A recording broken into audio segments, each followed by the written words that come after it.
বললাম যে এই বাজেটটা অনেকটা ছোটবেলায় আমাদেরকে যে পেন্সিল দেওয়া হতো ওটা বলা হতো পেন্সিলের মাথায় কিন্তু একটা রাবার থাকে, খেয়াল রাখবা যা লিখবা তা যেন আবার মুছতেও পারো। তার মানে এই ঘষা মাজার একটা বাজেট হয়েছে এবার, যা লিখেছেন তা আবার মুছেছেন, এমনি করে এটা ঠিক নতুন ধরনের কিছু পাইনি, আমরা একটা ঘষা মাজার বাজেট পেয়েছে আগের মতোই। একটা জায়গা খুব ধাক্কা লেগেছে আমাদের শ্রমিক পক্ষ থেকে, যে আমরা তো একটা কথা শুনছি এখনো, আমাদের শূন্য দারিদ্র্য, শূন্য বেকারত্ব এবং শূন্য কার্বন নিঃসরণ, 3 শূন্যর একটা আমরা যুগে এখন আছি আমাদের ঘোষণা অনুযায়ী। কিন্তু আমাদের শ্রমিকদের পক্ষ থেকে দেখলাম শূন্য প্রতিশ্রুতিরও একটা বাজেট। শ্রমিকদের জন্য এই বাজেটে কোনো প্রতিশ্রুতি নেই। ফলে আমরা বাংলাদেশের 7,40,00,000 শ্রমজীবী মানুষ, গড়ে যদি আমাদের মাসিক ইনকাম 10,000 টাকাও ধরি, তাহলে আমরা এই রাষ্ট্রকে কি দেই এবং রাষ্ট্রের কাছ থেকে কি পাই? আমরা এই রাষ্ট্রকে প্রতি বছর আমরা 8,90,000 কোটি টাকার মানি সার্কুলেশন হয় আমাদের শ্রমিকদের এই শুধু মজুরি দিয়ে, এত নিম্ন মজুরি দিয়ে। ভ্যাট বাবদ আমরা রাষ্ট্রকে প্রতি বছর 1,33,200 কোটি টাকা দিই, এই যে শ্রমজীবীরা ইনডাইরেক্ট ট্যাক্স হিসেবে দিই। এবং আমাদের এই ট্যাক্সটা আমরা কিন্তু এমন একটা করের জালের মধ্যে আছি, জন্মের আগে থেকে মৃত্যুর পর পর্যন্ত। জন্মের আগে মায়ের গর্ভে যখন থাকে তখন ওষুধ কেনার সময় ভ্যাট দেয়, মৃত্যুর পরে যে কাফনের কাপড় কেনে অথবা কবর উন্নয়নের জন্য ট্যাক্স সেটাও দেয়।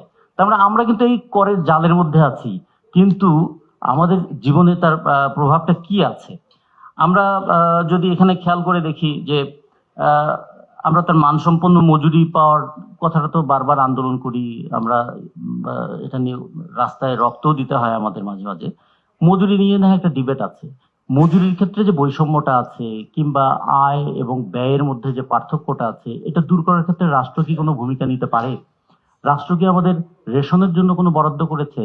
রাষ্ট্র কি আমাদের আবাসনের জন্য কোনো বরাদ্দ করেছে? রাষ্ট্র কি ওল্ড এজ বেনিফিটের জন্য কিছু করেছে? যে শ্রমিকটা সারাটা জীবন শ্রমশক্তি ব্যয় করলো, বৃদ্ধ বয়সে সে কোথায় যাবে, কার কাছে যাবে এবং তাকে কে দেখবে? সেই ক্ষেত্রে রাষ্ট্রের কোনো ভূমিকা কি আছে? কিংবা রাষ্ট্র যে শ্রমশক্তিকে যে নিয়ে আসছে পৃথিবীতে, আমি একটা মাঝে মাঝে একটু অবাক হই একটা শব্দ করে, যে হাসপাতালে যেখানে সন্তান জন্ম দেওয়া হয় সেটাকে বলা হয় লেবার ওয়ার্ড। আচ্ছা, লেবার ওয়ার্ড কেন বলা হয়? এটা কি এই কারণে বলা হয় যে ভবিষ্যতে শ্রমশক্তি নিয়ে আসছেন মায়েরা, এই জন্য এটার নাম কি লেবার ওয়ার্ড? তারা লেবার পেইন অনুভব করে, লেবার নিয়ে আসে, কিন্তু তারা ডিগনিটিটা কি আছে আমাদের এই মায়েদের? এবং আমরা যদি এগুলো খেয়াল করি, তাহলে এই বাজেটে আমাদের সেই শ্রমজীবী মায়েদের জন্য খুব কোনো বরাদ্দ আমরা দেখি নাই। এখন আর দুই একটা কথা বলে আমি একটু সংক্ষেপে শেষ করতে চাই, যে আমরা যদি বলি যে আমাদের দেশের আয় বাড়ছে না, কিংবা যে পরিমাণ আমাদের জনশক্তি সেই পরিমাণ আমরা দক্ষ জনশক্তি হয়ে উঠছি না, তো এগুলো কে করবে? এগুলোর ক্ষেত্রে ভূমিকাটা কার? এটা কি আমরা আল্লাহর রাস্তায় ছেড়ে দেব যে যদি কোনোদিন দেশ উন্নতি হয় তাহলে সবকিছু হবে, নাকি একটা সুনির্দিষ্ট পদক্ষেপ থাকবে? সেই পদক্ষেপের ক্ষেত্রে মজুরি যেমন একটা খুব গুরুত্বপূর্ণ বিষয়, মজুরি ছাড়াও অন্যান্য কিভাবে শ্রমিকদের জীবনে একটা স্বস্তি আনা যায় সেটাও খুব গুরুত্বপূর্ণ বিষয়।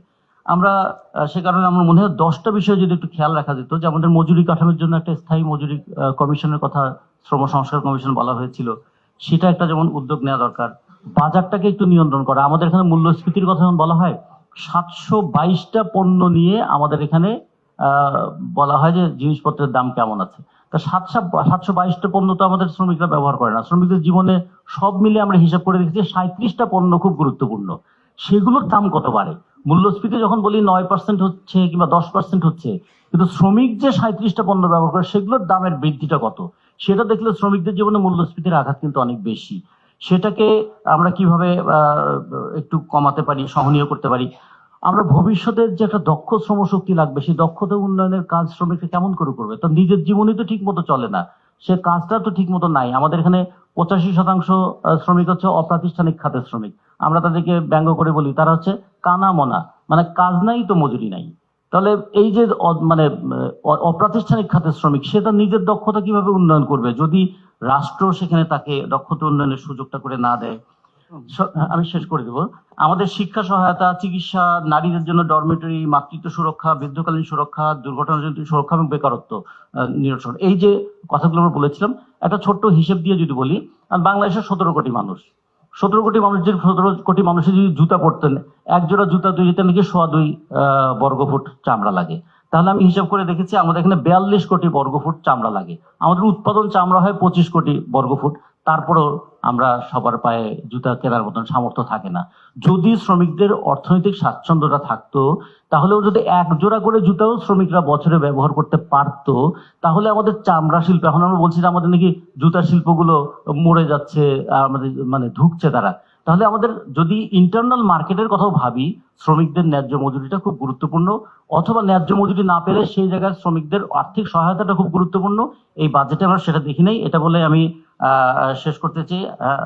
আর একটা কথা, যে শ্রমিকরা, অপুষ্ট শ্রমিক পরবর্তী অপুষ্ট প্রজন্ম জন্ম দেবে, অল্প শিক্ষিত শ্রমিক পরবর্তীতে অদক্ষ শ্রমিকের জন্ম দেবে।